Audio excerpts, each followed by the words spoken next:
What's up, TikTok streets? It's me, Alicia, the relationship coach, certified in IAT.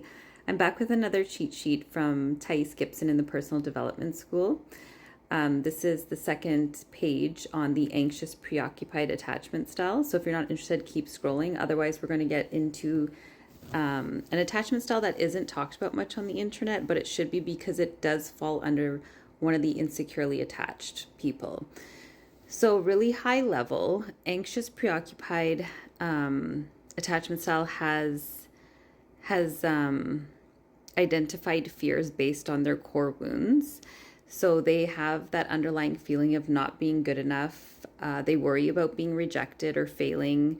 They also worry a lot about being disliked or excluded. They worry about getting in trouble or being seen as bad. And they fear being abandoned in some way. In the workplace, this would look like they worry about being fired out of the blue, or that everybody around them would turn on them. So again, everybody's fears are linked closely to their core wounds. So these are the anxious, preoccupied, identified fear patterns. And inside of romantic relationships, they have a lot of need for love and intimacy. Closeness and connection, a lot of validation and reassurance. So when we start looking into things like texting, which is a huge topic that I'm going to start getting into shortly, because it provides intermittent reinforcement.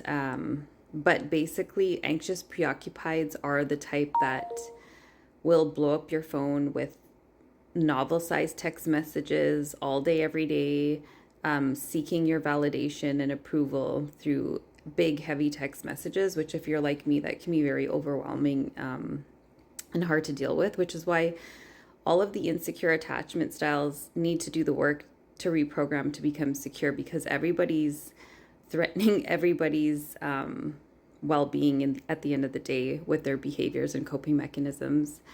So they also, some other needs in romantic relationships would be looking for approval and importance. They need certainty and consistency, not so much novelty. They really need your presence. They need to feel seen and heard by you and understood. So a lot of deep conversations.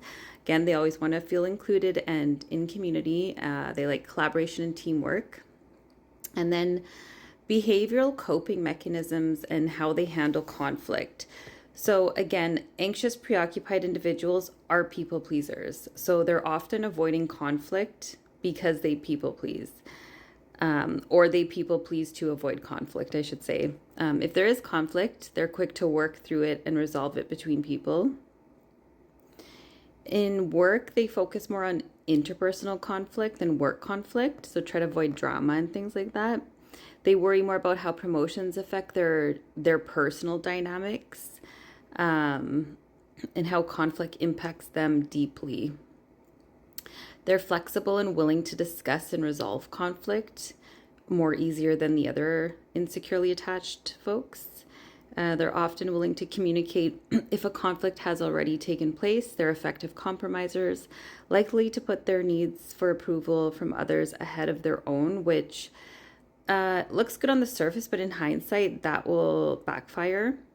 And they sometimes try to manage other people's feelings above, or they put other people's needs and feelings before their own, which again, that backfires in the long run. If you have any questions, let me know.